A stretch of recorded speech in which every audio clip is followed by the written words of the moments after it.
What if our disagreement on this ended the show? Like, we just got so bitter at each other, we couldn't stand that we both saw this thing differently, where it's like, we can't co-host this show anymore. No, you don't believe in I found the aliens. line, April. How dare you be a pro-alien believer?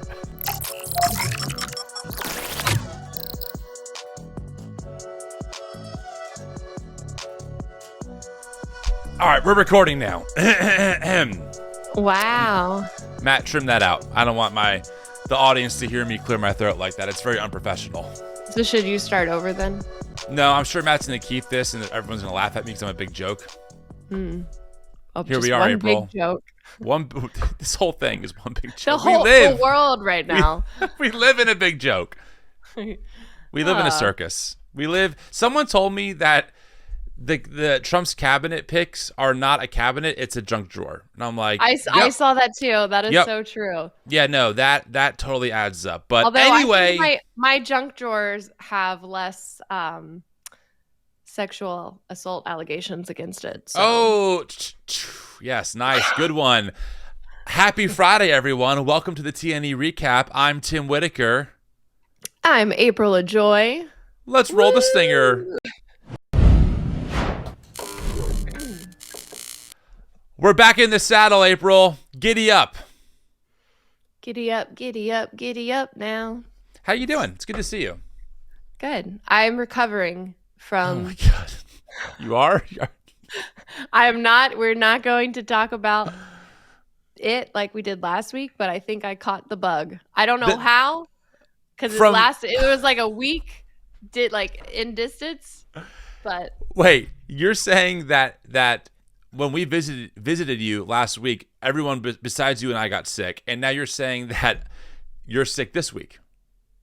Correct. It hit me yesterday, and I don't know if it's just a new thing or if like some germ was just like hanging out somewhere in the house and then it just caught me. I know what it is, April. You know what? God has given me a word for you. Oh. I bet you stopped doing your daily devotions recently. Oh, man. And wow. Now look at you. Look at you. The hedge of protection has been lifted. And that's why you're sick. Yeah. It's probably Thus not. saith the Lord. It's probably not because my brain is in overdrive and just adding stress to everyday life and making my immune system less than. No, that sounds very unlikely. It's most likely because you don't read your Bible anymore. I still read my Bible some. Not enough, apparently. Not enough. Tim, have you heard about the aliens in the ocean? No, I even Googled it. I found nothing. You found nothing? I Googled it and everything comes up. Okay, let me you look are it up. Aliens in the ocean. For Search. the record. So there was a new U.S. Congress hearing on unidentified aerial phenomena. So UAP, right? Which is basically the new name for UFOs, right? And so basically, and the U.S. government had another similar hearing like earlier in the summer. And they were saying that they have spotted these UAPs or UFOs in different places. Like they're just basically unidentified objects. They're not planes. They're not whatever. They're something else. And they don't know what they are. So there was a witness that testified that spoke of a video of a white orb flying out of the ocean just off the coast of Kuwait. And this is a quote. Ready? A source told me they saw a 13-minute full-color video of a white orb UAP coming out of the ocean about 20 miles off the coast of Kuwait. It was filmed from a helicopter. Then halfway through the video, the person said that the orb was joined by another orb that briefly came into frame before rapidly moving out of frame. And so if you're on TikTok is just running with this. Yeah, that's why you don't know. TikTok is running with this and saying like there's aliens in the ocean. And I'm seeing a lot of people that are like, okay, if the aliens want us to take them to our leader, we will have no problem. Yes, Donald Trump. Here's the man. There's the man. I saw one TikTok of a guy who was like, hey, aliens in the ocean, like, I'm so glad you're here. I have no beef with you. There's one guy who like is just really saying awful things about you. He said that that you're terrible and that you're scum and da da da. And he's like, and I'm not telling you what to do as aliens. He's like, but his name is Donald Trump. Yeah, this makes sense why I haven't heard much about this, because I'm not on TikTok. I'm usually on Instagram or YouTube or, on news sources all day. For example, I did Google aliens in the ocean. First thing that comes up, the Riverfront Times headline, worried about aliens in the ocean? My guy, have you seen what's already down there? I love that. Fair. And to be fair, there's no proof of life. It's just these white little orbs that are unidentified. Well, the subtext is the U.S. government recently confirmed that there are monsters in a place where we already knew there were monsters. Yeah, that's fair. Have you ever watched those National Geographic, deep ocean stuff? It truly is alien-like. You see things, you're like, that's real? That lives on our planet? Like, hell no. I'm not going down there. No way. And there's so many things, too, that we don't even know what's down there. Because I know. It's crazy. Like, there's no way we can get down there. It's like pitch black. It's terrifying. Insane. But do you believe in aliens? Do you think aliens are a real thing? Like, do you think we're not alone in the universe? Yeah, I do think aliens are real. Why wouldn't they? The universe is so big. I mean, I here's the thing. I'm not going to that's not a hill I'm going to die on. I don't know. I have no proof that aliens exist, but I know how big the universe is.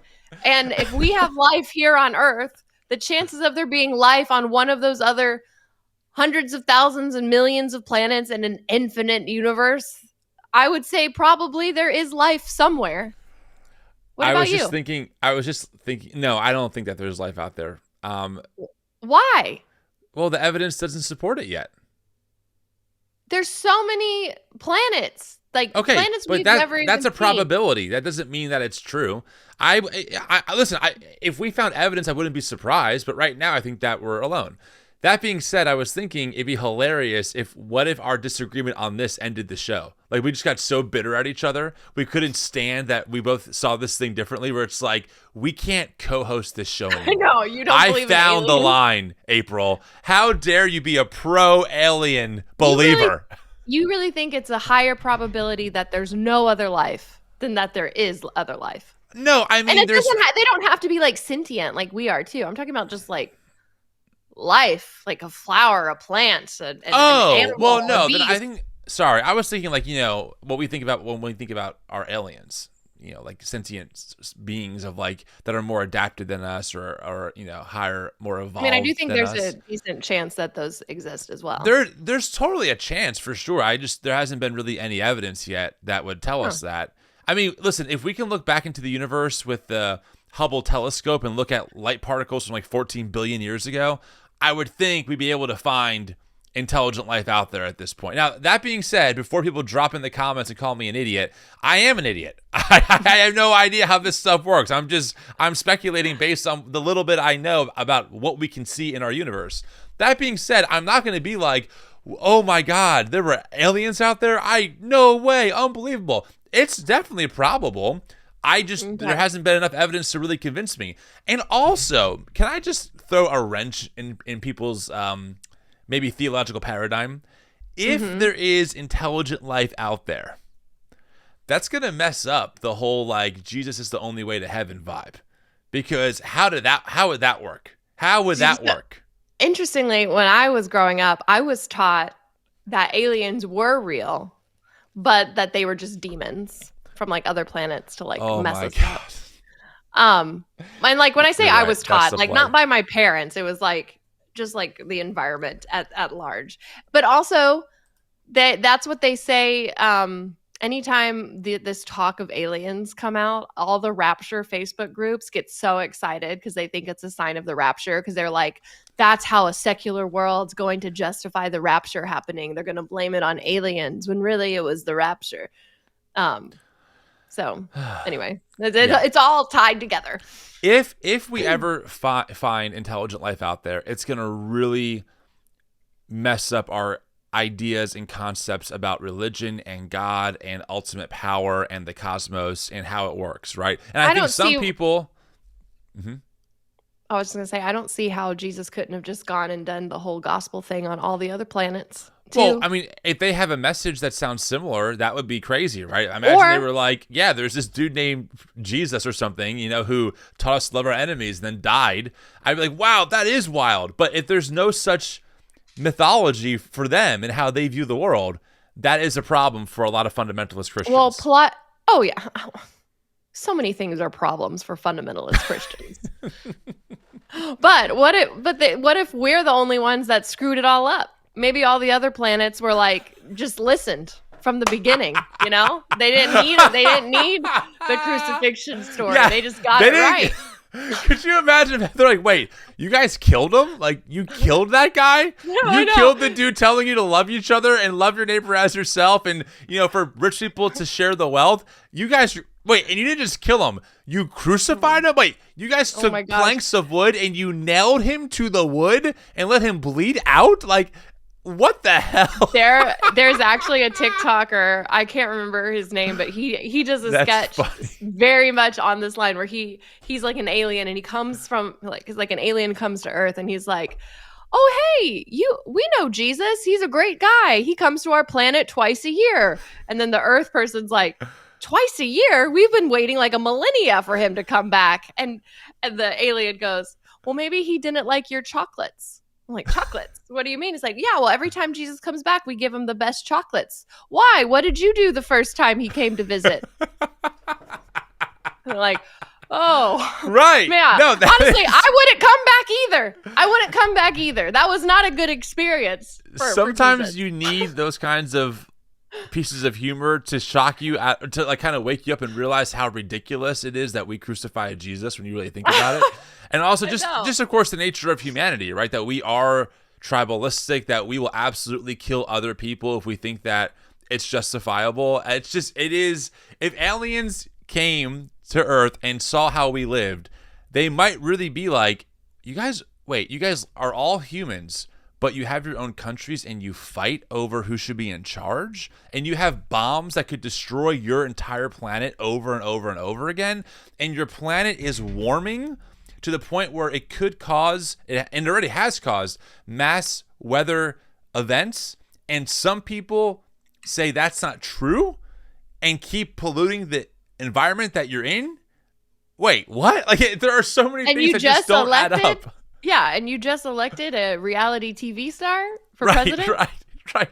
And not everyone can get access to health care, and you have more money than all the other nations? What? Honestly, at this point, hey, aliens, if you're listening, take us away. Beam me up, Scotty. Beep, beep, boop, boop, beep, beep, beep, beep, beep, beep. There you go. I took a little alien code there, so... Yeah. Well, I would love for people to put... Hopefully you didn't say something bad in Alien, and they're like going to come now and be like, TNE! Or just the world. They get some message from me. They're like, must destroy Earth. It's all my fault. I would love... I mean, maybe this would be a good... We have a lot of polarizing polls in this TNE community. Does pineapple belong on pizza? Obviously not, but people disagree with me. No, I do. I agree with you. But you live in Kentucky, so it's expected you would have terrible pizza tastes. You okay? No, what is living in Kentucky? I've lived in Kentucky for barely over a year. Yeah, then you were in Tennessee before that, right? Fair, yes. Yeah, but I'm born and raised in Texas. Not known for good pizza. Not known for good pizza. That would be like me telling you, like, hey, our barbecue in New Jersey is really good. You'd be like, dude, I grew up in Texas. We have barbecue. I've been to New York. I've had Chicago pizza. I've had all the pizza. Oh, my God.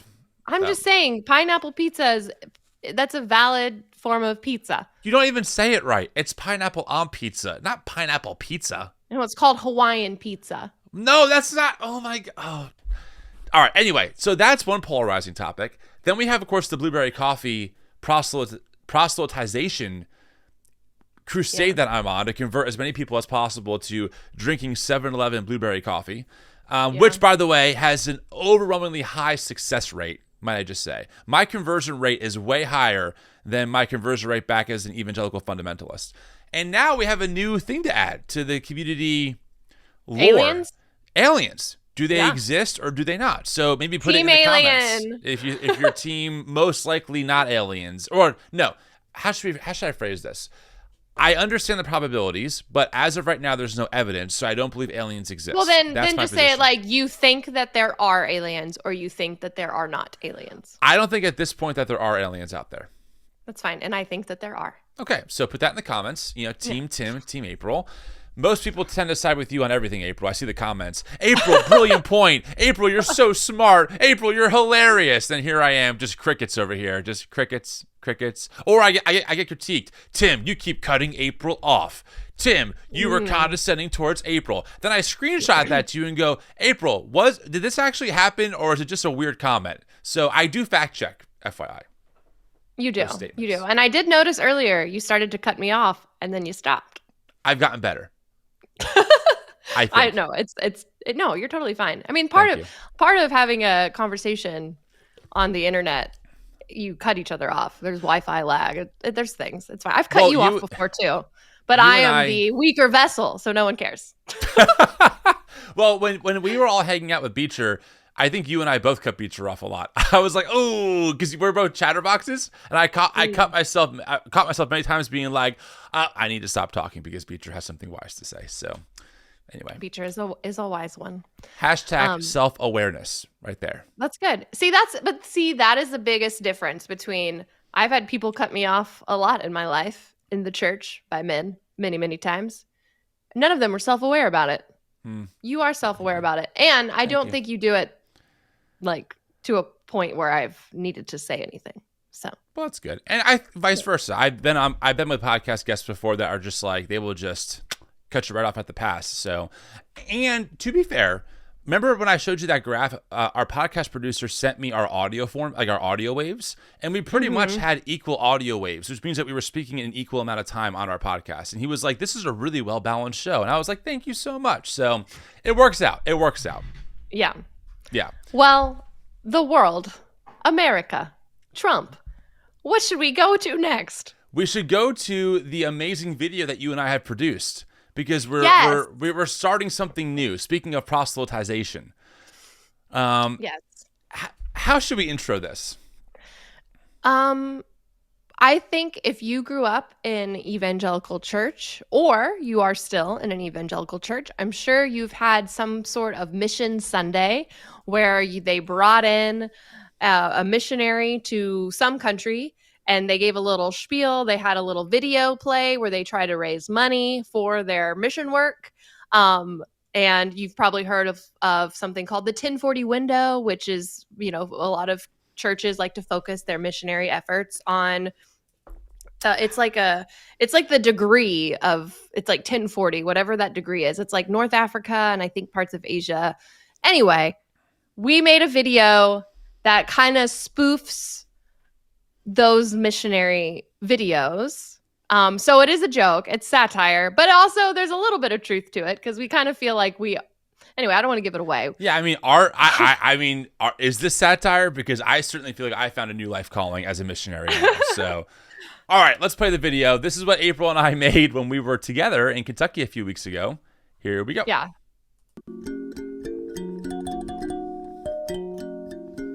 Being a missionary to Christian nationalists is really hard work because this is an unreached people group, but they think they are reached, which makes it really challenging. It's a heavy cross to bear, but someone's got to do it. And we're focusing our efforts on what we're calling the 1047 window. So we're putting 10 times the amount of outreach effort into states that overwhelmingly supported the 47th president. To reach this culture, we have to speak their language. So we don't use phrases like, have you heard about the gospel? We use phrases like, have you done your own research? Phrases like, you're not a sheep, right? Sometimes we'll even come up and just say, God loves America. And when they say, yeah, right on, then we gently hold their hand where they say, he loves the world too, right? The Bible is clear. For God so loved the world. And despite this unreached people group regularly saying faith over fear, they're afraid of so many things like liberals, Pokemon, the government, Disney movies, Taylor Swift, CRT, DEI, evolution. The Bible says there is no fear in love. We have to teach them how to love because they've been taught to hold so much fear. As missionaries to the Christian nationalists, April and I believe in the Great Commission. And for us, that means taking this message to Costco, to the pickleball courts, to the dog park, and to the ends of the white suburbia cul-de-sac. Join us as we believe in leaving the 99 to find the one. And we know these people can be hard to love, but that just makes reaching them that much more important. Here are a few things you can do to help us reach the lost. You can get my book, Star Spangled Jesus, and nonchalantly gift this to your Christian nationalist loved one. Log into their YouTube channel and subscribe to the New Evangelicals podcast. That way they can hear a better message of love, justice, and inclusion for all of God's people. Little by little, step by step, we can save the world.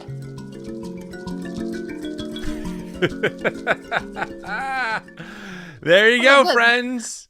The picture at the end of us in backpacks, because it does look like we're just like on the move. Gotta reach the lost. Gotta reach the Christian nationalists. That was a fun video to make. And there's so much potential for future episodes. Yeah, we had more that we were going to film, and we just ran out of time. I think at some point we should get back together and do a bunch, like maybe do a few days of just filming, just so we have endless amounts of little clips that we can pull. Because I love the idea of being a missionary to the Christian nationalists. Because yes, obviously it's satire, but there's also a good dose of truth embedded in all of that. Yeah, I mean, and I say this jokingly, but I kind of do really feel like Christian nationalists are my mission field as someone who used to be one. And they're causing so much harm in the name of Jesus. And 100%. Yeah, 100%. like in order to change the world, I feel like we got to start there because they're the ones weaponizing scripture. I know. I'm with you all the way. I forgot where the idea came from. We were talking about it maybe a few months ago. I'm like, maybe it was you or me or someone said it. But they were like, you're like a missionary to the Christian nationalists. And I'm like, yes. Yes, we are. We are. For the record, we did not actually go door to door. We did not. No. Yeah. Maybe next time. That was my mom. That was your mom. We brought into. Well, why don't we get to some praise reports? Well, actually, is there any repentance? Maybe we can start real low and go real high. Anything for you to repent of?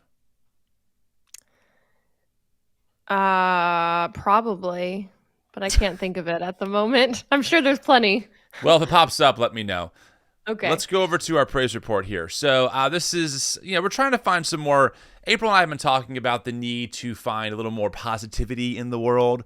Now that everything is really going to shit, we got to find some kind of good news. And I think that's important for all of us to realize that while things are not great, there are still glimmers of hope in society that we should be looking for. So our praise report that we found is that Congress has its first openly transgender person, which is, I think, a really big deal this past election. Sarah McBride got elected in the 119th Congress, and she is from Delaware, which is awesome. And that's really good news. It is very cool to see representation in the House of Representatives for the trans community. Yeah, and I mean, she's got a lot of pressure on her being the first trans person, especially in this climate. But I really, really hope that just her being in the room where a lot of these anti-trans bills are going to be discussed, that hopefully for some of the Republicans that are there that have good hearts, that they could see the humanity in her and maybe come away with just a different understanding of trans people. Are you hopeful though? Yeah, I mean, I feel bad for her because that is a hostile environment that she's going into. Hostile. And we've already seen this week, people are already, Mike Johnson literally changed the rules in the Capitol bathroom issue, which is very pointed to her and her only. Right. But yeah, no, I think here's the thing. Most Republicans who are so anti-trans, they have never met a trans person. they've never actually sat down and had a conversation with a trans person to gain any sort of understanding of who they are, or, you know, when they realized they were trans, or like anything about their own story and their own journey. And I do think, because a lot of things that helped me change early on was meeting people that I was regularly demonizing. Because once it is really hard to demonize someone once you're close enough to see the divine in them. Yeah. No, yes, of course. I mean, and this week was the Trans Day of Remembrance, right? A very important day when we remember people who have been killed for who they are as trans people. So this is a very, you know, I interviewed my friend Mish, who runs an organization called the Transmission Collective. They're the only national Christian organization focused on the gender expansive and trans space for people who might be Christian and, you know, transgender. And she's doing amazing work. People can watch, or actually it's not out on YouTube, but people can listen to the podcast interview that we did on Wednesday. And, you know, she talks about how scared trans people are with this new administration, because let's face it, part of the talking point, I mean, part of the campaign that Trump ran was how Kamala is how they said it, is for they, them, and Trump is for you. I mean, they made this a very intentional talking point, right? And we have here our first openly transgender person elected to Congress. And what does Mike Johnson do? Well, we got the video. Should we play the freaking video? Yeah, play the first video. Someone goes up in a. Is this the first one here? Is this the one? The first one. Hold on. Is that right? Let me see. It says Mike Johnson trans issue 1 is the first one. On first okay, hold on. Got it. This is the first one. Okay, so should we play this? Yes. So this was Tuesday of this week. Okay, here we go. Yeah. Is freshman-elect Sarah McBride a man or a woman? Look, I'm not. Kind of hard to hear. Someone asked Mike Johnson if Sarah McBride is a man or a woman. That was the question that was asked. Yeah. Going to get into this. We welcome all new members with open arms who are duly elected representatives of the people. I believe it's a command that we treat all persons with dignity and respect, and we will. And I'm not going to engage in silly debates about this. There's a concern about the uses of restroom facilities and locker rooms and all that. This is an issue that Congress has never had to address before, and we're going to do that in a deliberate fashion with member consensus on it, and we will accommodate the needs of every single person. That's all I'm going to say about that. Yes, sir. Do you plan on bringing Nancy Mace's transgender bill and putting that into the rules package? I'm not going to address the plans on any of that. I just told you what I'm going to say about the issue. I'm not going to engage in this. We don't look down upon anyone. We treat everybody with dignity and respect. Can I just pause here? If this wasn't Mike Johnson saying this, and this was like someone that was actually open and inclusive and affirming, I'd be like, wow, yes, agree. We treat every person, even our trans neighbors, with dignity and respect. What makes this so enraging is that Mike Johnson is someone who endorsed Trump, is part of the Christian nationalist world. He does not believe in treating everyone with dignity and respect, because Trump's campaign was ran on the demonization and denigration of people who were not like them. So what makes Mike Johnson so insidious is that he presents as this, you know, very soft-spoken, gentle kind of man who, as a Christian, we have to treat everyone with dignity and respect. But actually inside, he is truly a whitewashed tomb who has no such obligation in his mind to treat his trans neighbors or his immigrant neighbors the same way. I mean, we just have to call this out. We have to call it this bullshit, because this is simply a charade, in my opinion. Yeah,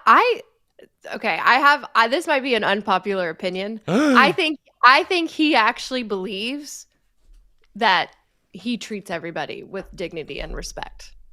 Like, it's that cognitive dissonance, right? Like, I feel like, and I've seen glimpses of Mike Johnson say similar things like this, where it's like, oh, that's not terrible.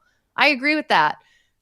It's the same thing we've seen with a lot of Republicans who will come out and say, like Lindsey Graham, he's had moments where he's condemned Trump, like especially after the insurrection, and then he comes back a few days later and just goes back on it. Like, I feel like we see glimpses of a lot of these GOP members saying the right thing, because I think deep down, like, they think, like, Mike Johnson is one of those appeal to heaven.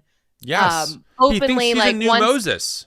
Right. But so that's what I'm saying. Like, I think he genuinely believes that what he's doing is the right thing.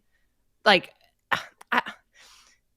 like in this moment, I feel like he or maybe he doesn't really believe it, but he really wants to believe that about himself, that he wants to believe that he does treat everybody with dignity and respect. Yeah. And I feel like this is a glimpse into who Mike Johnson thinks he is. I agree with you on that part for sure. I think he believes what he's saying. His actions, and I know you agree here, but his actions do not line up with what he espouses. I don't tell people with a straight face, I believe in treating everyone with dignity and respect, and then endorse a campaign that did the complete opposite and is running on deporting millions of people because of the color of their skin, which is exactly what's happening. They're not thinking about the undocumented immigrants who look like, they're from Europe. They're thinking about brown people. They're thinking about quote unquote Mexican people. So for me, when I hear Mike Johnson say this, you're right. He probably believes this about himself, but he's so delusional. He's so self-deluded. He can't see that what he embraces, the policies he embraces, the beliefs he has, the politicians he endorses, which we're going to cover a little bit later on, say the complete opposite, right? It is unreal to watch, I think, in real time. Yeah. Anyway, we'll keep playing it. Principle that I've pursued my whole life, and we will take care of this, issue of first impression for Congress, as we will any other thing.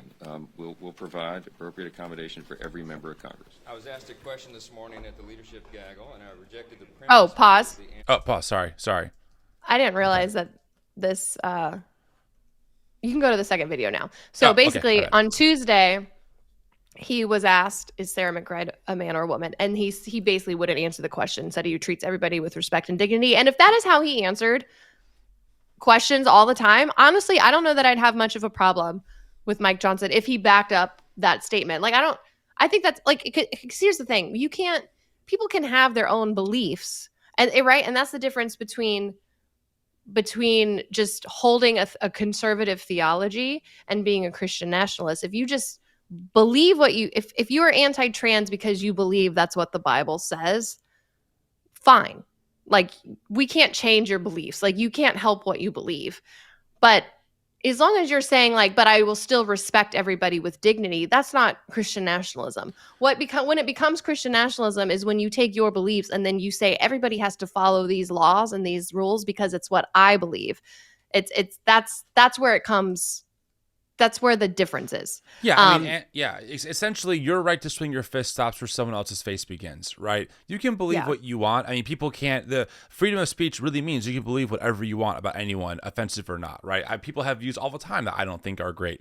The second, though, you say, well, my God told me you have to now assimilate into these views, that's when the problem becomes a real problem, right? So, yeah. So we just heard what Mike Johnson said. He said something shockingly kind of okay. And so then later that day, he comes out to do a separate, just intentional news conference to clarify some things. So I guess he got in trouble. Some people were like, you were too nice. So this is Mike Johnson coming back out, I don't know how long, a couple hours later. Hello, everybody. I just want to make a statement for all of you here and be very clear. I was asked a question this morning at the leadership gaggle, and I rejected the premise because the answer is so obvious. For anybody who doesn't know my well-established record on this issue, let me be unequivocally clear. A man is a man, and a woman is a woman, and a man cannot become a woman. That said, I also believe, that's what Scripture teaches, what I just said, but I also believe that we treat everybody with dignity. And so we can do and believe all those things at the same time. And I wanted to make that clear for everybody because there's lots of questions. But that's where I stand. I've stood there my whole life, and those are facts. So what are those are not facts. It is. Can you believe that we're here? Like, out of all the issues, we're targeting a group of about 2 million people, and just completely making them like the biggest possible like doomsday scenario, to the point where people like Mike Johnson feel the need to make a separate press conference to be emphatically clear on where they stand on this people group. Like, it is just, dude, go fix freaking healthcare for Americans. Get livable wages done. Like, get some real shit done. Just please. This is ridiculous. Also, it is so rich that the biggest is like the reason why they're so big proponents of this bathroom bill, of making sure trans women stay out of women's bathroom. It's under the guise of protecting women, right? Yep. It's like, we got to protect women. We got to protect the women. We can't have men in women's restrooms because that's what they call it. And then have the freaking audacity to not release the Matt Gaetz report for being a sexual predator on women, underage women, allegedly.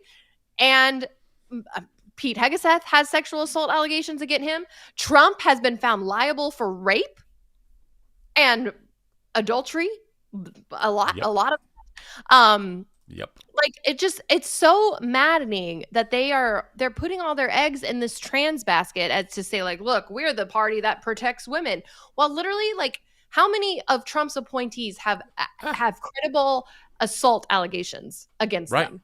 Right. Hear it? I mean, miss me with that. You do not care about protecting women. Even the whole, like, we don't want trans women in women's sports because men can't play with women. Like, the way they've made a mountain out of a molehill. Like, we're talking about trans people already are such a small percentage of the population. Tiny. Trans people who are playing sports is even way less. Like, and as a woman who played college basketball, I played with men and boys all the time in open gyms, and like literally we would practice. Like, our practice team was playing against guys, and I would have been like, I had no problem if a trans woman was on another team. Also, they have no concept of what it means to be a trans woman. When trans women start hormones, it makes them weaker. Also, just the whole idea that all males, regardless of who they are going to be better and beaten up on all females is just sexist and stupid. I was better at basketball than a lot of males. And that's just a fact. Just because a male wants to play basketball doesn't mean they're going to be better than the girls they're playing against, or volleyball, or whatever it is. Like, as a woman, I am offended that they think they need to protect me from playing sports against boys. I can hold my own. Thank you very much.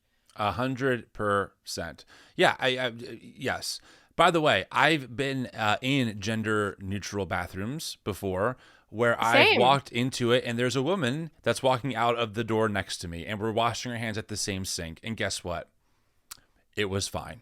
It was absolutely fine. This is like a very common thing. A lot of universities have this now. A lot of places in Europe have always been gender neutral on bathrooms. This bathroom bill idea, it's freaking propaganda to think that if I go to the bathroom and there's a trans woman next to me, I'm at a higher risk of being like, S8 or something. And it. What is the most infuriating is that it's not sincere, because to this headline's point, the same people who are all about this bathroom bill because of the one trans woman in Congress, one, right? Oh, we have to have this bill in place about bathrooms. They're the same people who are blocking the release of the ethics report on Matt Gaetz, the man who has credible accusations of him potentially violating sex trafficking laws. There was a video, I'm not sure if you saw it, April, maybe I can try and find it, of one of the Republican, congressmen who said that, like, Matt would brag about him crushing ED medication and sleeping with people all night long and, like, passing videos around, and, like, it was like an open secret. And then I guess he was talked to, and he changed his tune and said, "Oh, we can work with Matt Gaetz." Like, there is no foundational moral principle that actually guides these people, right? They always claim about their claim is always objective truth and moral principles and biblical values. They actually have none, because if Mike Johnson wanted to be consistent, let's just take his logic to the end of the road, right? If Mike Johnson goes, "Listen, I am truly concerned about trans women in bathrooms because I want our women protected." If that was a real concern, you would be equally outraged then at Trump selecting people like Pete Hegseth, who's on his third marriage, who has a 22-page report about him paying a woman off after sexual assault allegations. Which, by the way, Pete Hegseth goes to a church that is tied into Doug Wilson's network, and that church has given him the all clear. According to them, Pete's repented, so it's all good, right? Or in this case, Matt Gaetz, or even Elon Musk. has accusations of abuse. If Mike really cared about women, wouldn't he want to protect his female colleagues from these predators in Congress, from these cabinet picks who are working with women all the time? No, of course not, because it's not about the principle.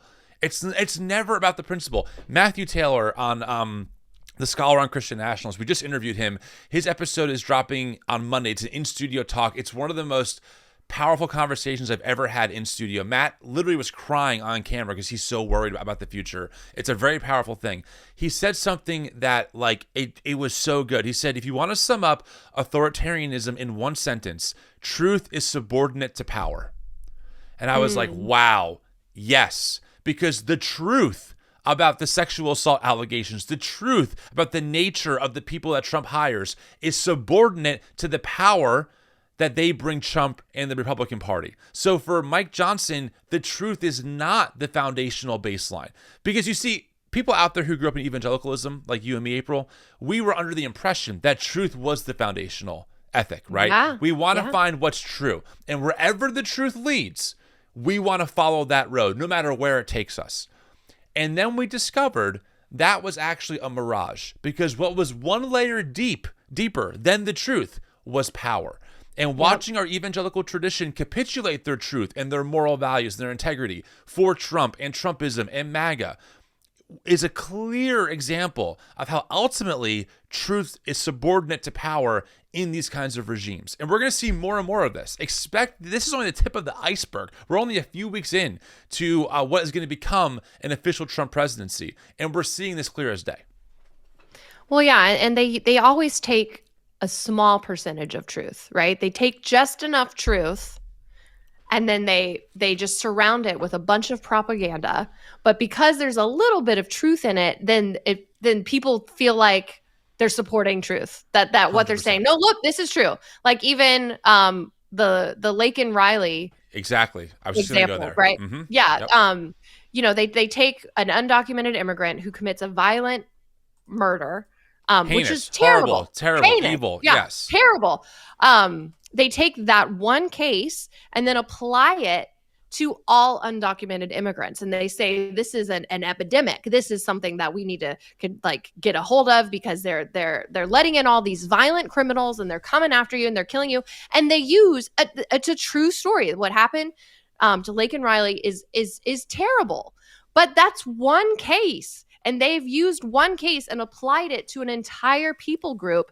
And it's only when it benefits them, right? Because when you see hundreds, thousands of reports on sexual abuse in the church, they can look at those and just say, oh, it's just a few bad apples, just a few rotten apples, but the tree is good. And so they can still somehow, all pastors are still innocent, even though the percentages of pastors who actually abuse kids or sexually harm women or men is much, much higher than what they say about queer people or even illegal immigrants. But for those people, because that's their people, that they can dismiss that as just like a few bad apples. But when it's people they don't like, when it's people that could threaten to take away their power, they will use one case and apply it to everybody.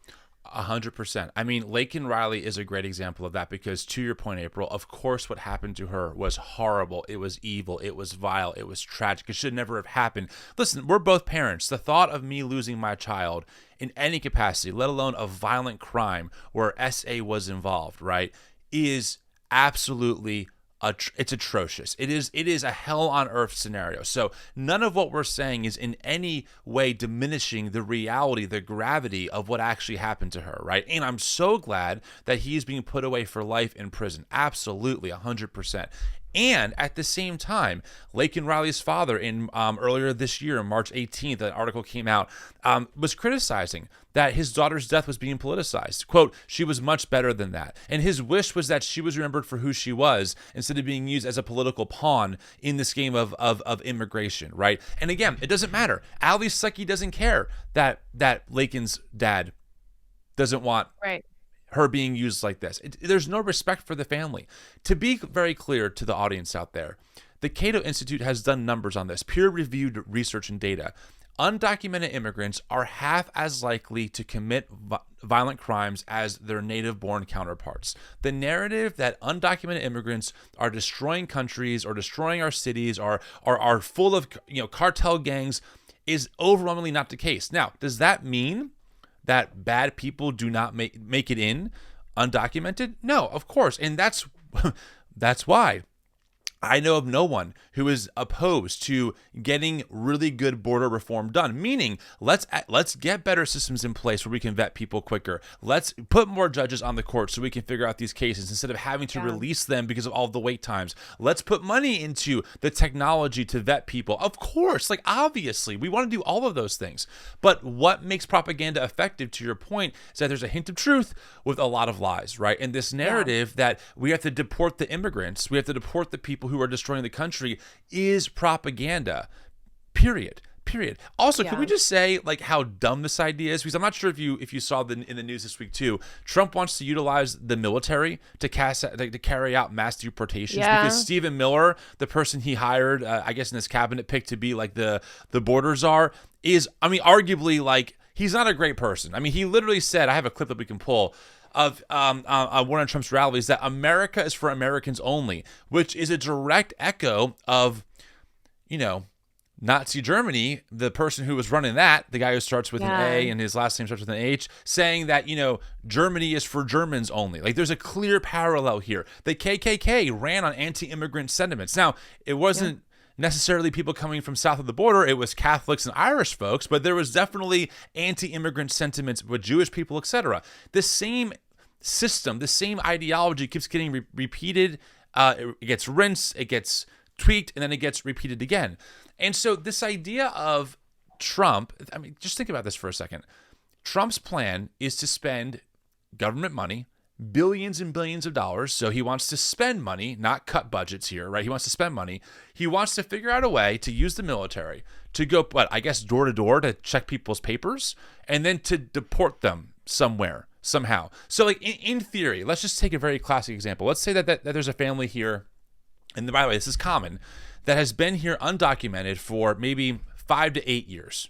They've established a life here. They're working somewhere. They're probably working in a way where they're not getting paid for all of their labor because a lot of business owners exploit undocumented immigrants for very low wages because they have no tax or legal benefits or protections because they're not documented.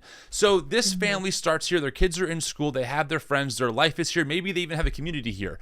And the plan is for Trump to take them and put them where? In Mexico and Venezuela, just drop them off in the street and say good luck, go ahead and restart. It doesn't add up. And frankly, guys, pragmatically, economically, if you want to raise tax revenue, legalize the immigrants and let them pay into the system. Let them pay into the system. Let them pay into Social Security. Let them pay into unemployment and workman's comp. Let them pay into all of these systems. Why not legalize them? The majority of immigrants who are here, who are undocumented, are law-abiding citizens trying to make a living. Many of them leaving countries or parts of the world that are full of violence, maybe full of poverty, trying to find a better life for them and their family. They want to be part of society. They want to make this work. Yeah. Why would we kick them out if they want to make America a better place? But because of people's, I want to be careful. Because of the rhetoric of Trump being believed by his base, they're going to literally, what's the phrase? Cut off their nose to spite their face. Is that the right phrase? Yeah. Well, and the thing is that the amount of money that it's going to cost to deport all these people, it's practically, it's an impossible task. It's going to cost way too much money. And it's going to be detrimental to documented immigrants as well. Yes. Because anyone who is an immigrant is going to be negatively impacted by this because you don't know by looking at someone whether they're documented or undocumented. Also, racial profiling is going to become a thing. It's just terrible all the way around. And I've seen people, political commentators, say that what is the scariest part of all of this is that they're going to get into this, realize that it is economically terrible, Disastrous. to deport all these people. So what are they going to do? They're going to throw them all in jail, or, because basically they're saying things like just being undocumented is a crime, is making you a criminal. So they're going to throw everybody in jail, basically glorified concentration camps. And when they're lacking all of that labor that is no longer being done by these people because they've been arrested, then they're just going to make them do it. But basically slave labor is what it looks like this is going to happen, because it's impossible for them to do what they say they're going to do. Yeah. And by the way, America has done this before. We threw Japanese people in internment camps. We need to get rid of this idea that that's too extreme, that would never happen. We've done that before. We also mass incarceration, the 13th Amendment, where basically yes. you like what we have done to Black people with mass incarceration under the 13th Amendment is basically just a more palatable way of slave labor. Let's see. Which is terrible. We have, terrified. I want to make sure I'm being correct here. Where's the article I was looking for? America in the world. Hold on. I want to make sure that this is accurate. I'm going to speak to the aliens again. Beep, beep, go ahead. To undo what you said earlier. Yeah. Okay. So despite this is from the ACLU, despite the U.S. being about 5% of the global population, we have 20% of the world's prison population now. We have overly mass incarcerated people, and who benefits? Well, the prison industry benefits. Companies benefit from imprisoning other people with a privatized prison system. Just like how Lockheed Martin profits billions of dollars making arms for the U.S. military that exports them all over the world. There is money to be made. And yes, there is money to be made with mass deportations. There are organizations and companies that are gearing up already to have mass internment camps, essentially, for undocumented immigrants, where the government will pay them to house these people. They're going to make a lot of money on this. So we can't ignore the financial incentive to do this for some people. And it's just a freaking disaster. And I really hope that people, first off, I really do. I hope that all of this is talk. I hope that we look back in maybe 8 months from now and go, oh, thank God it never happened, right? I want to be wrong. I don't want to be, none of us want to be right about any of this shit.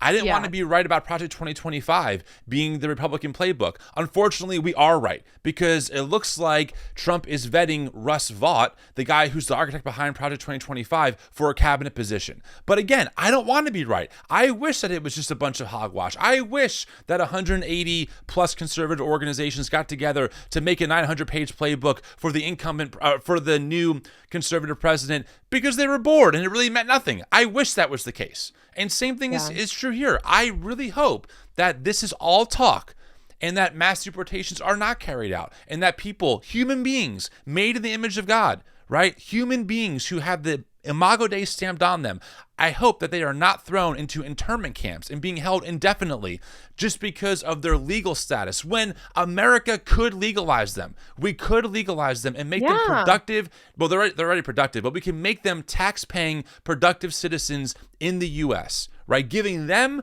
economic opportunity and giving the U.S. government tax revenue to help cover what makes society run. I would much rather see that. That would be the Christ-like position. 100%. Jesus said to welcome the foreigner. Maybe we should go to the verse of the week at this point. Let me see if I can find. Okay, here we go. I know that for a lot of people, the Bible is really clear. So let's just go straight to the Bible. We'll go to the verse of the week. Today's verse is Leviticus 19:33 through 34. When a foreigner resides among you in your land, do not mistreat them. The foreigner residing among you must be treated as your native born. Love them as yourself, for you were foreigners in Egypt. I am the Lord your God. For a Christian nation to maintain its Christian identity, might I say that this is a pretty clear command from the Bible, aka God, that we have an obligation to treat the foreigner among us with dignity and respect, and to treat them as a native born citizen. And if you notice, there's no talk about if they're legal or not. That language is foreign. So I prefer that we stick with the clear biblical text here, April, and just do what the Bible says for the sake of all of our neighbors. Yeah, and I mean, there's so many verses on welcoming immigrants, but like Deuteronomy 27:19 also says not to do a double verse, but it says, "Cursed be anyone who deprives an alien, an orphan, or a widow of justice." Wow. Cursed. Wait, but only if they're legal, though, right? I don't believe that's what alien means. Noted. I think that's anybody. I think because if we're going to believe that every person is created in the image of God, which we are taught is true based on the Bible, which I believe. That was instilled in me that every single human being is made in the image of God, that they are loved and cherished as sacred beings created by God. How can we do this to other image bearers? Just because they weren't born in America, that doesn't make them any less human. That doesn't make them any less part of God's kingdom. That's exactly right. And here, this is what we mean when we say that Christian nationalism is idolatrous, right? Because what it does is it actually elevates the worth and dignity of some people over others, period. And I'm sorry, that's not a Christian ethic at all.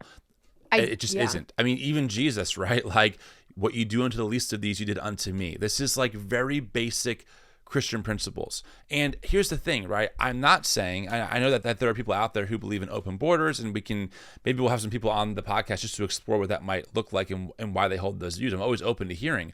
I'm not saying that you have to have an open borders position. I would love to see Christians saying, look, we care about our undocumented immigrant neighbors and they're not being treated with dignity and respect. Business owners are exploiting them. We want them on the books. And also for the safety of our neighbors, right? Maybe we don't know maybe their background. We want them to have driver's licenses so we can put them in a system so we can easily find them if they do commit a crime, like any other native-born citizen, right? I mean, people know where I live. The government knows where I live. I mean, I'm on the books. You know what I mean? So why not have that approach? Why the hatred of kick them out? That there's something deeper happening when Christians, especially the white ones, are saying kick them out, and that usually isn't. I mean, think about it, April. When we say undocumented immigrant, what's the image that comes to your mind? Do you think about someone with very white skin, blonde hair, blue eyes, maybe speaks Finnish? I don't think about that person. No. I think about someone with dark hair, probably brown skin, right? Like a certain, that's what my mind pops up right away. So it's very clear who we're thinking about when we talk about the term undocumented immigrant. And that's all intentional. It's all intentional. And we have to stand against it. I mean, to your point, as Jesus people, Imago Dei does not discriminate on any of those factors, unlike what our Christian nationalist neighbors are discriminating on right now. I do think, if you've ever asked yourself, what would you have done during the time of slavery in the United States? Or what would you have done if you lived in Germany in the 1930s?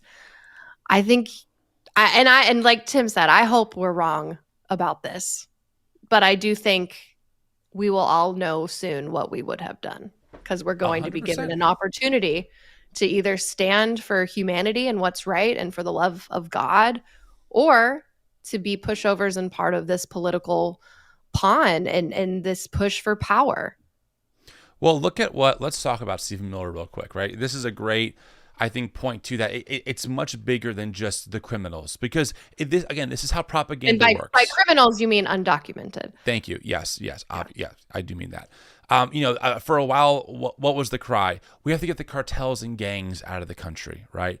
We have to get them. But then, if you notice, I mean, I'm not sure if people are paying attention, the Haitian immigrants who were here legally, right? Then the narrative became, well, no, because of the way because of the way they came here legally, it's actually not a valid way of being here legally, so therefore they're illegal. That was J.D. Vance's point, right? Because the governor of Ohio even said, we asked them to come. We tried to court these immigrants to go to Springfield to help out with, the workforce, right? They're here legally. And J.D. Vance goes, no, because they were under, Biden and Harris's, work visa program or something like that, it's actually not valid. So, okay, now it's not just the criminals. Now it's just people who are immigrants from different countries, especially ones that might be, not European. And now also we're going to make up lies that they're eating cats and dogs. right? So now we're lying about other immigrants who are here peacefully and legally and just working, trying to make a living. And then now we go a step further, because now Stephen Miller, the person who is, I think, the border czar at this point, or is looking to become the border czar. I think that's his position in the Trump administration. And April, you can fact check me on that. He tweeted the other day that they started a new denaturalization project under Trump in 2025, expected to be turbocharged. So now they want to denaturalize immigrants to get them out of the country. Think about that. It's step by step by step. Don't worry, we're just here for the criminal undocumented immigrants. Don't worry, we're just here for the immigrants who we don't think are here legally, even though they are. Hey, don't worry. Now we're going to denaturalize immigrants who were born here and naturalized as citizens because they were born in American soil, to kick them out. Seriously? Yeah. So Stephen Miller was named to be the deputy chief of policy. Oh, thank you. I had the wrong info. Yeah, but he is going to be heavily involved in immigration and these deportations. And so you have here now, they're going to start a denaturalization project. And they actually created a new department in Trump's first term. If you want to go to the article, this is like this.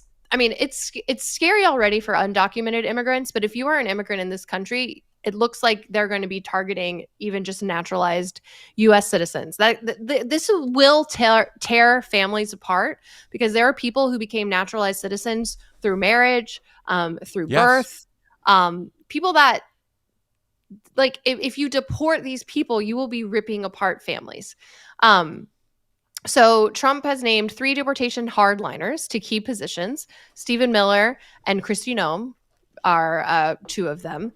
And then Tom Homan as the border czar. Thank you. Yeah. Mm-hmm. Yeah. So at Trump's Madison Square Garden rally, as you mentioned earlier, Miller said America's for Americans only.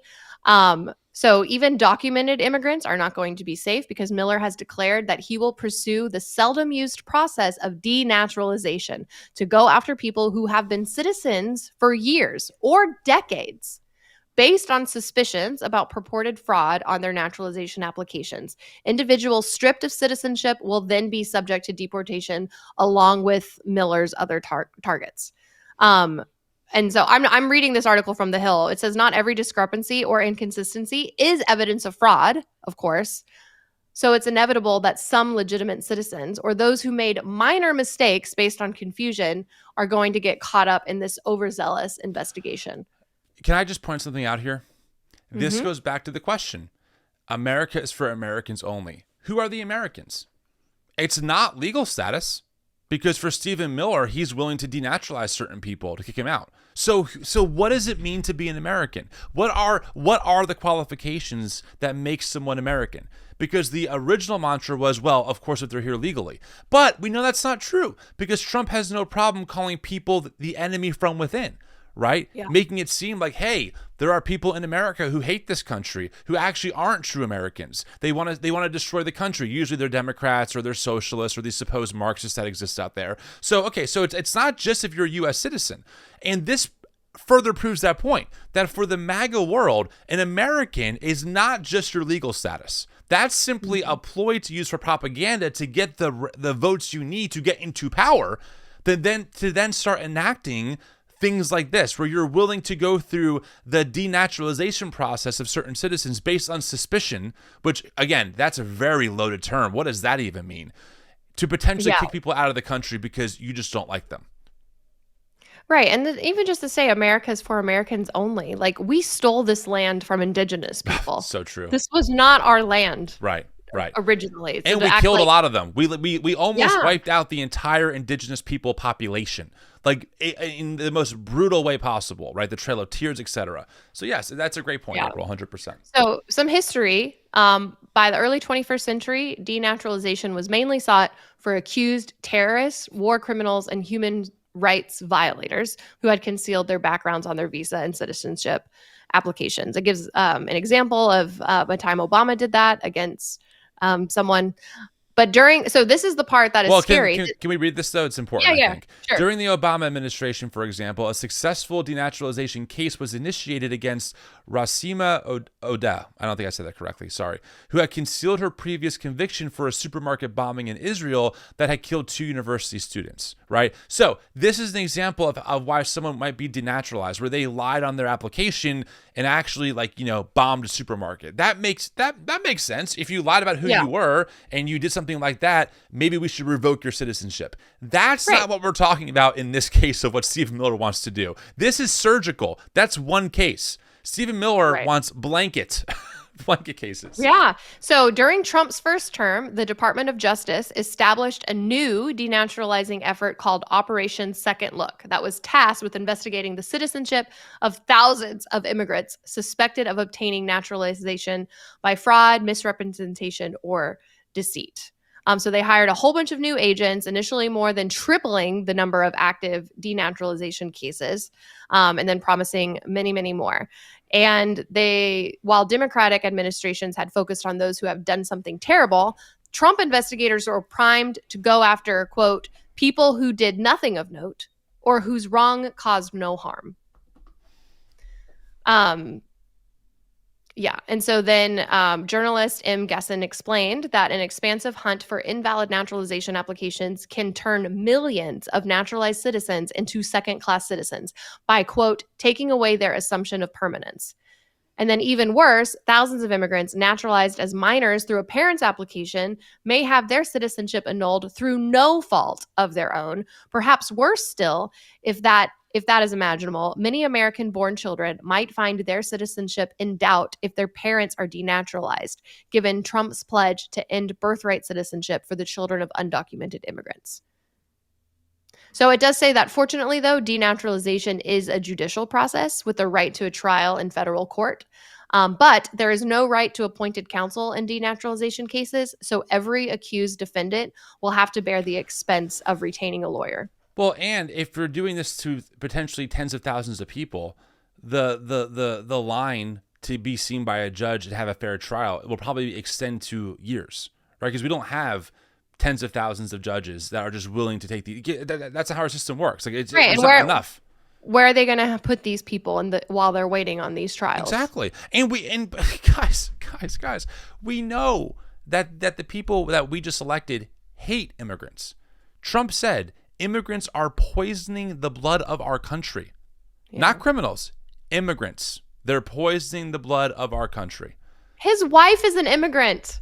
I'm telling you, like, anyway, the only hope we have is that it remains to be seen, and hopefully there's way too much red tape and way too many checks and balances in place that have been set up over decades in America to prevent this from actually happening. Because if Trump gets what he wants, if Stephen Miller gets what he wants, you're looking at children losing their citizenship at no fault of their own. Again, when you think about these terms, protect the children, save the children, whose children are we talking about? It's never all children. It's never all children. These people don't care if kids at no fault of their own, who have no control over where they were born, the family they were born into, the time of history they were born into, they don't give a shit if those people lose their rights as a U.S. citizen. If they lose that, they just don't care. So it's never about the children. It's about certain types of children. It's never about the undocumented immigrant. It's about certain types of undocumented immigrants. Don't forget Elon Musk. There's an article that came out that he was working here for a short time illegally as his student visa overlapped with him working in the U.S. Trump loves Elon. So Trump is willing to look the other way at certain types of people who might do things illegally as an immigrant in the U.S. So we just have to stop pretending that, like, it's not as bad as we think. It's obvious. It's racist. It's xenophobic. It's targeting certain types of people that look a certain way, might speak a certain type of language, have a certain type of accent. That's who we think about when we talk about undocumented immigrants. And it's very clear to me that these supposed Christians, these so-called Christian nationalists who claim that the Bible is clear and that we have to come back to biblical principles, actually don't believe their own messaging. It's about certain, yeah. This is Antichrist. What There's they are another way pushing around it. for is the opposite of what Absolutely. Jesus stood for. If you read the red letters, it's not. It's so frustrating, and this is why we are missionaries to Christian nationalism. Full circle. Like, Full circle. Yeah, it's. Why don't we talk about? I did want to. Have you seen the photo of? Well, let me just pull the photo up. I mean, I'm totally changing gears here. I think I know where you're going. I know. What more can we say? Have you seen this photo? Yeah. Okay. Yes. Have you seen this photo?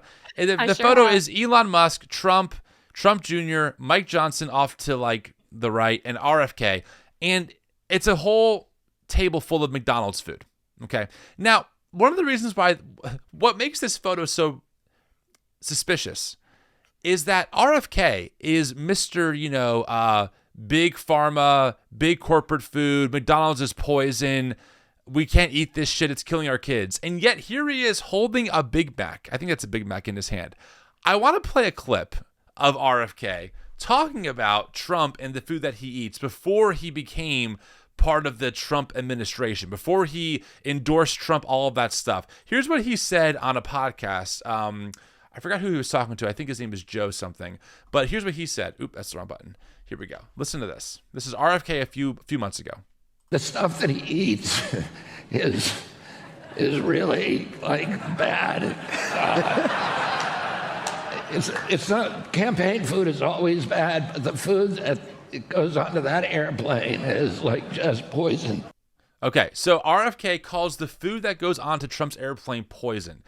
And Trump is he's so vindictive, because what better way to humiliate your former political opponent than to put him on your airplane full of McDonald's, make him hold a Big Mac, and then take a photo. And look at RFK Jr.'s face too. He looks he knows. He looks uncomfortable. Yeah, because he knows. He knows what's happening here. He knows that Trump is completely mocking him. Trump is completely proving to the world who submitted to who. Yeah. Yeah. It is. I mean, when we say this is a circus, it would be much funnier if the consequences weren't so potentially dire for so many people. I wish I can just laugh all the time, but also this has real world effects. RFK is, and do not come into my DMs on this, he is an anti-vax ignoramus. That's the best way I can put it. If you want to look up the case of what happened, where was it? It was an island they had a measles outbreak because of the work of RFK working with the government to prove that vaccines were dangerous. It was a huge thing. RFK is not someone you want within a galaxy's distance of your health departments. Okay? Mm-hmm. And the fact that he, if gets confirmed, will be the person overseeing these departments like the FDA and stuff is really freaking dangerous. And this is what happens when anti-intellectualism comes home to roost. Look at this cabinet, or look at this picture. Elon Musk, the guy who can't even sell a Cybertruck the right way. The Cybertruck is falling apart. He tanked Twitter. Twitter has gone down in value by almost, I think, 45-50%, if not even more. He was found to be the biggest spreader of disinformation on his own platform, Elon Musk. Yeah. He disowned his own trans child. Where's the family values in that? RFK thinks that vaccines are dangerous and cause autism, which has been so thoroughly debunked, and that raw milk is good for you, and that seed oils are bad for you. Mike Johnson is an appeal to heavens guy who really thinks that he has literally said he's a new Moses figure in the House to lead his people, whatever the hell that means. Trump Jr. is Trump Jr., and then it's Trump. I mean, it's a freaking clown show. We haven't even mentioned Dr. Oz is now over Medicare in the cabinet. Like that is... Well, and Linda McMahon, who's the co-founder of the WWE, is over as Secretary of Education. Guys... I feel like, is he trolling us? Is Trump trolling us? Like, this is... Can I ask a question, April? Whatever happened to Republicans and conservatives hating Hollywood? I thought that like Hollywood was full of pedophiles and was full of elitists who hate America and who hate you. Dr. Oz Linda McMahon, the co-founder of the WWE. I mean, seriously, like, is that a joke? I don't understand what's happening here. It really does, doesn't it?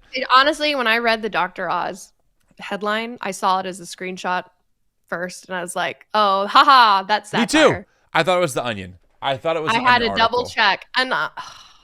It's almost as funny as this. Have you seen the Marjorie Taylor Greene tweet about Matt Gaetz?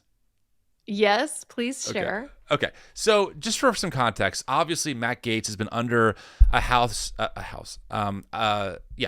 investigation, ethic investigation on potentially sex trafficking or sleeping with someone as young as 17 years old. Okay, really big deal. He obviously gets appointed to Attorney General, which again is laughable. It's hilarious. He recuses himself from the House, and that killed the investigation. And now Republicans don't want the investigation released because, obviously they care about the groomers and sex traffickers, clearly. And so Marjorie Taylor Greene. But there have been a couple Republicans that are calling for the report to be released. Oh, good for them. And that is who Marjorie Taylor Greene is addressing in this tweet, are the people that want the report to be released. Do you want to read this one? It's such a good tweet. Sure. For my Republican colleagues in the House and Senate, if we are going to release ethics reports and rip apart our own that Trump has appointed, then put it all out there for the American people to see. Yes, all the ethics reports and claims, including the one I filed. All your sexual harassment and assault claims that were secretly settled, paying off victims with taxpayer money. The entire Jeffrey Epstein files, tapes, recordings, witness interviews, but not just those. There's more. Epstein wasn't/isn't the only asset. If we're going to dance, let's all dance in the sunlight. I'll make sure we do. Yeah. I don't understand I agree. what. Wait. Release it all. Like, what is this flex? I'm sorry, MTG, are you saying that there are more examples and cases of sexual harassment done in the House of Representatives that you have access to and that it's not released? Yeah, no, and I she's agree. only addressing Republicans. Right. She's literally admitting that other Republicans have been accused of sexual assault and have paid off hush money. I mean, I can't believe I'm saying this, but hey, Marge, I totally agree with you. We should release all of that. It all. We should release every piece. Let's release every Epstein file. Let's release every asset. Let's release every investigation, report in their findings. I don't want any 100%. predator in there, whether they're Republican or Democrat. Release it all. Let's get rid of all of them. Dare I say, let's get groomers out of Congress, right? I don't want groomers around people. I don't want groomers around my kids. So yeah, I mean, I sure as hell don't want them making laws. So yes, talk about the world's biggest cell phone. So you admit your own party is full of the pedophiles that you claim are in the Democratic Party. Like literally, that's what she's done. She's a woman who has run on the campaign that there are Democrats drinking the blood of children, and that there are groomers full that are all in the party of the Democratic, on the Democratic side of things. And now you say that, well, the reality is they're actually. The Republicans are full of that as well, and we should release it. It's like, yes, no, thank you for admitting that. If I ever saw. Yeah, like, yes, Marge, I agree. Yeah, so do it. I thought that was pretty funny. Don't tempt me with a good time. Yeah. Another great tweet that I think we should get to, tweet of the week here. This is a good one. Our William Wolf continues to be awful. Yeah, and I just worry about his mental health. Like, I wonder if he's all there, because his tweets have gotten more and more unhinged.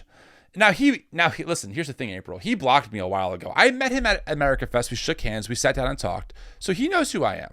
And then he blocked me because these alpha males online.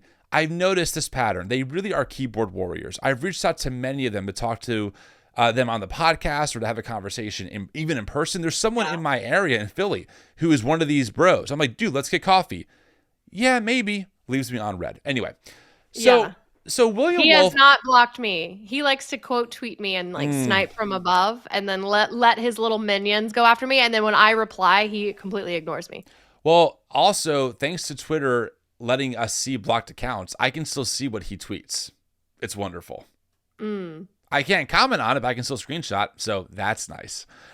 Anyway, I'm sure you're aware, April, if you're not. No, you are. You're on Blue Sky now. But, Blue Sky's been this new kind of Twitter-esque platform. It's gained like 20 million followers or 20 million users really quickly. People are flocking to it, especially a lot of more moderate conservatives and leftists. People are deleting their Twitter accounts and going over to Blue Sky. So William Wolf, in all of his infinite wisdom, tweets out, "You can be a conservative evangelical Christian, or you can join Blue Sky, but you can't do both. I'm enjoying watching the closeted liberals telling on themselves." Like, this was not the only tweet. He had a series of tweets where he was just going off on all the people going to Blue Sky. I'm like, so why do y'all Megan care? So was Megan Basham. She was tweeting relentlessly over Blue Sky. I'm like, what? You seem kind of obsessed, guys. Like, why are you so obsessed that aren't people doing what you want them to do? They are leaving you alone. They are fleeing your Twitter spaces and going to their own silos. Don't you hate liberals? Don't you not want them around you? They are doing what you want them to do, and you're still bitching about it. Sorry, I had to say it. Like, these people they are not serious. They are unserious people who have access to serious power, and that's the problem. Also, I do appreciate that William Wolf here maybe accidentally admitted that you can be a progressive Christian, because he said conservative evangelical Christian. Usually he has said before that you cannot be a Christian and be progressive, but the way he worded this makes me think, so you admit we're Christians, William Wolf. Could you imagine being so pompous, so arrogant, so prideful that you really think tweeting has some kind of like actual impact on someone's salvation? Like, William Wolf tweets, you can be a conservative evangelical or you can join Blue Sky, but you can't do both. Like, so stupid. It's like Michael Scott declaring bankruptcy in The Office when he yells, "I declare bankruptcy."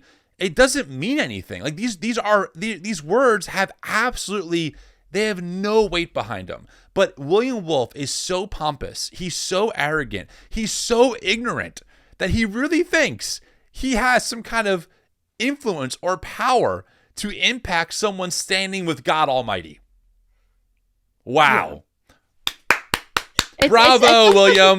It's also just part of that whole like shepherds for sale leftist infiltration idea, where they think like all these Christians around them are like closeted liberals, like that have been bought by George Soros or whatever it is. It's hilarious. And it's really just Christians. And a lot of them are also conservative Christians who can't get behind Donald Trump because of the gospel, because they probably are trying to follow the teachings of Jesus, but they can't allow that to exist in their world. So they have to demonize them because they've sold their souls to vote for Donald Trump and to support everything about him. But they can't be the bad guys. So they just demonize everybody else of like, oh, you're just being pious. You're like the religious leaders. Like, just, we're voting for a president, not a pastor. I'm like, okay, yeah, I know what you said when Bill Clinton went through his whole scandal. Miss me with that. Character does matter. William Wolf really thinks that Russell Moore is a progressive woke leftist. I know, it's wild. And I'm like, William, and look, I want to be clear to people listening who might be more moderate than we are. We're not mocking you. We're mocking William. And yes, I am mocking William because he's an ignoramus as well. Like just add that to the list. These people on who like to like kind of puff out their chests, like they really have some kind of weight in the world and like they're on a mission from God and like they're so smart and we're just so dumb. They are unserious and they should be treated as such. William Wolf, to think that pro-life, pro-Israel, non-affirming, the Bible isn't errant, Russell Moore is a woke progressive leftist. You have to be so... He's not affirming, Russell Moore. That's what I said. I said non-affirming. I thought you said pro-affirming. Sorry. No, I'm sorry. Pro-life, non-affirming. Yeah. Right. Russell Moore. To really say he's a woke progressive leftist shows how absolutely little you know about the subjects you claim to be an expert on. And what a dangerous combination that is. What a freaking... what a dangerous combo it is to think you know something so well and to actually know so little about it. It is It is same thing with Megan. She writes a book, right? Shepherds for Sale. Like there's some left leaning, or that there's some leftward drift in the white evangelical tradition. 82% of white evangelicals voted for Trump. 82%. Where's the drift, Megan? Where is it? Where's the SBC kicked out one of the biggest churches in its denomination, not for sex abuse, but because they ordained a woman pastor. Thank you, Megan. Thank you for writing this book. Like, yes, your point really holds. It really holds about this leftward drift and evangelicalism. Like, it's comical. Anyway, I just thought that was kind of funny. I know. I know. These people. Speaking of idolatry, this woman is a right-wing pundit. She has like 100,000 followers on Twitter, X, whatever. She tweeted, "Trump dodged a bullet twice. Then he helped every single American dodge a massive Kamala-shaped bullet. You will never be grateful enough. You should be on your knees praising him, sacrificing your newborn lambs in his name. You will never deserve him or even know what he saved you from." There's a lot of layers to this one. It is kind of like whiplash from seeing the news, seeing what the cabinet picks that Trump's making, his plans, what he's going to do, how it's going to harm millions and millions of people, and like knowing about Project 2025 and seeing what's coming on the horizon, and then reading stuff like this and seeing other Trump supporters that just think they're about to enter some sort of utopia. And I've had people come into my comments saying like, "Oh, you're just being dramatic. Like, what's going to happen in 4 years when all your fears were wrong?" It's whiplash. Like, there's a part of me that's like, I kind of wish sometimes that I could just feel what they feel, to not have this sense of dread that's coming. Like, they say ignorance is bliss for a reason. And I do think too, like, to your point, like, I want to be wrong. I will gladly be wrong. Like, and that I think is a big difference between the like far right and then everybody else, is that we can admit that we're wrong. We can admit that when we were wrong about something, like the idea that they could ever be wrong on anything, like they would rather be right and cause harm than ever admit that they were wrong. Oh, like, they totally. will die on that hill. Have you ever seen Charlie Kirk say he was wrong about anything, or Ali Stuckey, or William Wolf, or Megan Basham, or Basham? It's not in their worldview to admit that, like all of us, we make mistakes, right? That maybe we get things wrong.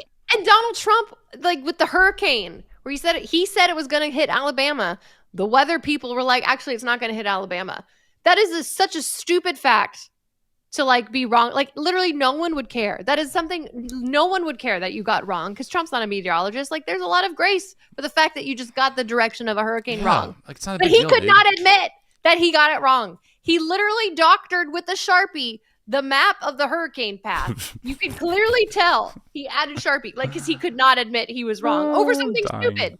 I'm dying. Like, but yes, but this is straight up blasphemy. Well, not only that, you should be on your knees praising him. I'm sorry. I'm just like, no, thank you. It reminds me of, have you seen the video of I think it's a church. People are saying it's a church, that a church choir singing Madonna's Like a Prayer. Oh, I haven't seen that. Okay, you should Google it, because I'm not going to play it because we will get a copyright, infringement, and we'll get demonetized. But I'll look it up later.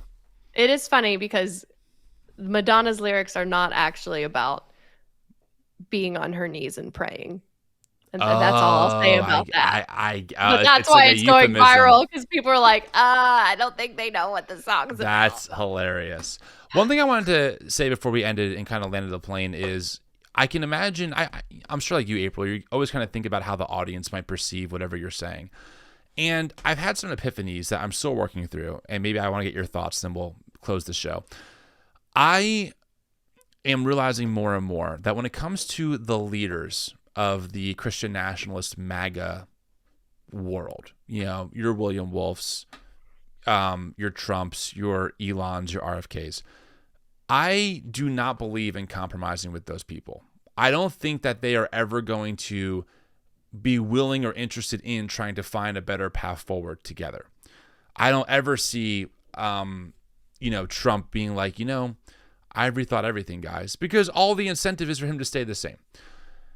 And so I do really feel like when it comes to, some of us, sometimes, we kind of get a little mocking of some people. I feel like that is completely imbalanced because I do not think we should be tolerating the nonsense that these people espouse. That is very different, though, than how I think about the average person who might have voted for Trump. When I say low information, I don't mean dumb.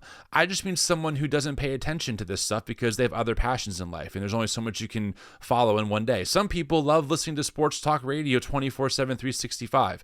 I tune in when I can for fun, but I don't know all the details. But those people are like, well, how do you not know? It's all I do. I'm like, dude, I just don't know. I have other things in my life that I have to do. And whether we like it or not, the reality is a lot of people out there who voted for Trump do not know about some of this stuff. They don't know names like Pete Hegseth still. They don't know even probably about RFK or what he might or might not believe. They don't know who William Wolf is. So whenever we kind of pick on some of these leaders and we kind of point out their absurdities and call them ignoramuses, that's not us saying that the people who voted for Trump or the average person is a William Wolf type. But honestly, like walking into 2025 and beyond, I just kind of feel a real need to just start calling things what they are. Because I heard a great term that I've been thinking about. The mainstream media, CBS's, ABC's, CNN's, really have sane-washed Trump in so many ways. They really have like given him a pass because I think that they were so afraid of coming across as bias because Trump is so absurd that they let him get away with a lot. And I'm kind of all done allowing those people and those organizations to sane wash what is insane. To prove my point, when RFK got selected as the Secretary of Health, CNN called it a, quote, provocative pick. Guys, no, that's not provocative. RFK is an anti-vax lunatic who's going to kill a lot of people if he gets what he wants done in the country when it comes to health. Sane washing RFK looks like calling him provocative and not anti-vax, right? And so I just feel like, especially as the show goes on, as we go into 2025, we kind of find the balance of having the humor and being able to talk about pop culture maybe a little bit more to kind of get us back in just to the everyday grind of life and feeling, I don't know, I think the pop culture stuff will kind of help us feel a little bit bigger. But we also, have an ethical obligation not to sane wash what is clearly insane and dehumanizing and terrible and anti-intellectual rhetoric coming from people who really think that they know stuff or that they're smart and intelligent, when in reality, they're just not. So I just want to kind of flesh that out to you and to the audience as we kind of think about the next year or so and kind of my approach when it comes to the leaders versus more of like the rank and file. Yeah, and I've actually been seeing some more articles too, and talk to that when you're dealing with fascists, and I'm not saying that everyone who's in Republican power right now are fascists, like I think we're heading that way, but they want you to fear them. That is the drive. Like they love the idea that they have the power to instill fear and and there is a reason, there's valid reasons to be afraid. I'm not trying to dismiss that at all. But what they hate is being laughed at. And I think that there is something to like mocking or laughing at the powerful when you're punching up. There's something really powerful about especially political satire that can really be a form of resistance. And I mean, and I also think too, when you're dealing with people that like your average everyday person that voted for Donald Trump, who may not be aware of a lot of what's going on, when they come across something that is funny or not so just like obviously like, look at these idiots and the wrong, like when it's something that's it's a funny sketch or you're showing a very clear hypocrisy and laughing at it, right. It can disarm people. a little bit and help the message get through. Because I agree with you. I think that, you know, when I mock and like my own sketches and on here too, like I like to mock ideas that are harmful and mock the powerful. I try not to punch down, because when you punch down, that is a form of oppression. Like it's not funny.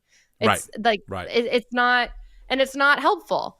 Because I agree with you. I think most people really don't know what they've done by electing Donald Trump again. And moving forward too, I think I might have mentioned this last week, but I think we're going to see a big influx of people leaving white evangelical spaces again, because there are people sitting in those pews that feel like something's not right, that can hear the Holy Spirit or hear that still small voice that's gently saying like, this is wrong. We shouldn't be celebrating Donald Trump. We shouldn't be celebrating kicking out people and immigrants. And so like being a soft landing for those people when they leave, when they come to these realizations of what they did. Cause I do think like, I know people like in our neighborhood that voted for Donald Trump, and they're really kind, nice people. And I think most people want to be good, and they like to think of themselves as good people.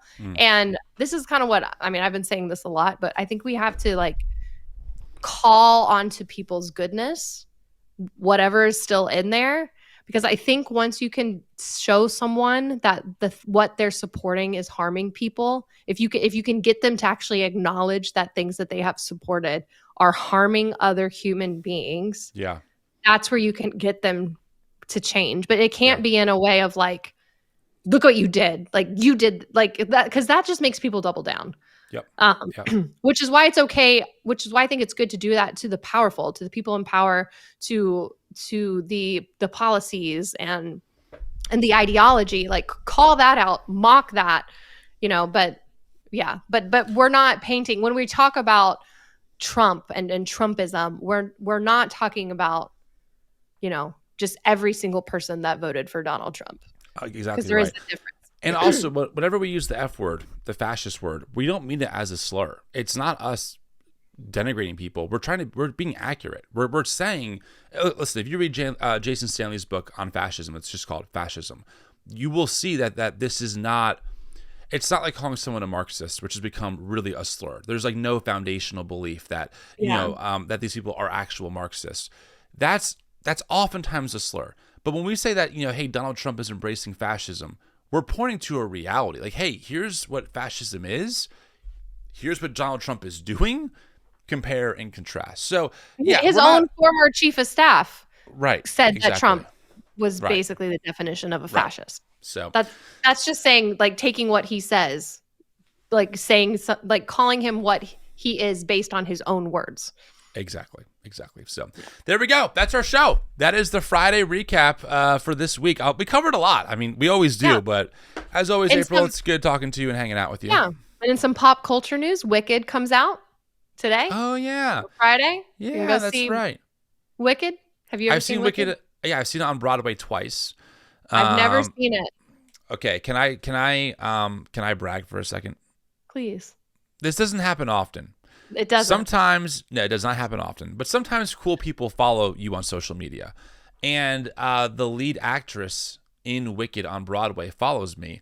And she gave me and my wife free tickets to go see her perform. And then we got dinner with her last year or 2 years ago. And it was a lot of fun. So that is I'm a little jealous. That's pretty cool. That's my brag moment. But no, I've seen Wicked on Broadway. It's an amazing play. I'm excited to see the movie. I heard really good things. I'm not sure if I'll see it in theaters. I mean, I just saw Deadpool and Wolverine on Disney Plus because I have 2 kids under 4 and can't justify going to the movies by myself for any reason. But at some point, I will definitely watch it, and I'm looking forward to seeing it. I think we might take our kids. Oh, that's fun. That would be fun. Well, and they're a little bit older too, and I think that they'd be into that. So, yeah. So anyway, Happy Friday. Hope everyone has a good weekend. Try to survive the fascist takeover. It's fine. Fine. Everything's fine. Thanks, friends, for being here. It means the world. Leave us a comment. Let us know what you think about the show. We'll talk to you. Oh, wait. Next week is Thanksgiving weekend. Oh, yeah. Are we on? What are we doing? I'll talk to you offline. All right. Well, happy Thanksgiving. Bye. Yeah. Goodbye. Bye.